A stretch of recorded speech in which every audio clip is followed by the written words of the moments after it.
क्या आपने कभी सुना है कि आपका कमरा भी आपको परेशान कर सकता है? हाँ, मेरे ने तो मुझे कर रखा है। मेरा नाम साक्षी है और मैं रहती हूँ ऑस्ट्रेलिया में। मेरे मिनी व्लॉग्स में आपका स्वागत है।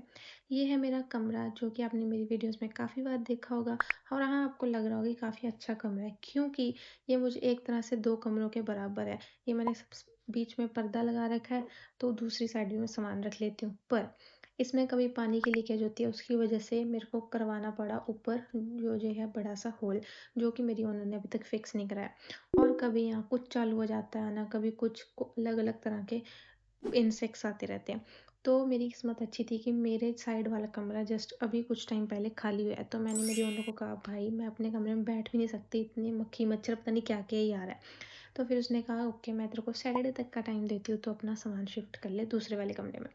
तो इसकी फिर सबसे पहले मैंने खोली विंडो और थोड़ी बहुत करी सफाई वैसे ऑलरेडी हो चुकी थी।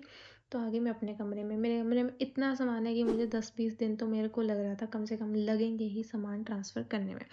तो एक कमरे से दूसरे कमरे तक ही सामान लेके जाना है और इतना ज़्यादा दूर भी नहीं है। ये आप देख सकते हो ये घर, ये रहा कमरा जहाँ मैं शिफ्ट हो रही हूँ और ये रहा मेरा कमरा। पर इसको ले जाने में इतना टाइम लग गया। ये देख लो फ्रूट फ्लाइज़ अब ये पता नहीं कहाँ से आ गई हैं मेरे कमरे में, जिन्होंने मेरा खाना-पीना, उठना-बैठना मुश्किल ही कर रखा है।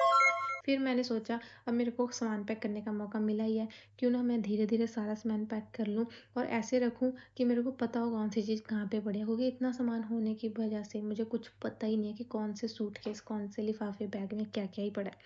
तो आप देख सकते हो मेरे पास इतनी सारी ट्रेडिशनल ड्रेसेज़ हैं। ये अलग बात है कि मैं कभी कहीं जाती ही नहीं हूँ, घर पे ही पहन लेती हूँ। तो इनको मैंने फटाफट से तय लगाया। इसके बाद हो गया मेरी गिटार क्लास का टाइम जो कि मैंने काफ़ी टाइम बाद नहीं लगाई थी। मैं आपको मेंशन कर दूँगी आपको भी अगर गिटार क्लास लेनी है, तो आप इनको कॉन्टैक्ट कर सकते हो। फिर मैंने लगाया झाड़ू, सफाई इतनी थी कमरे में फिर भी झाड़ू लगा के इतना कूड़ा निकल ही गया।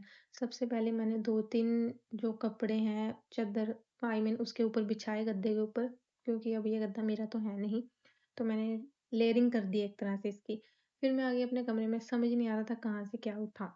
फिर मैंने बना लिए राइस, मुझे लग रही थी बहुत ज़्यादा भूख। मेरे को समझ ही नहीं आ रहा था कि स्टार्ट कहाँ से करूँ, तो मैंने स्टार्ट कर लिया इन टेडियों से। इतने सारे मेरे पास टेडी और मेरे पास फाइनली ये मेरे को अच्छा-सा कॉर्नर मिल गया था एक, जिसमें मैं अपना सारा सामान रख सकती हूँ, पर इसमें भी मुझे समझ नहीं आ रहा था कि कहाँ क्या रखूँ। फिर मेरे पास आपको पता है 2 गिटार भी हैं, मैंने सोचा था पहले यहाँ रखूँगी पर ये काफ़ी छोटी पड़ रही थी स्पेस। पार्ट 2 के लिए मुझे सब्सक्राइब करें एंड थैंक्स फॉर सब्सक्राइबिंग।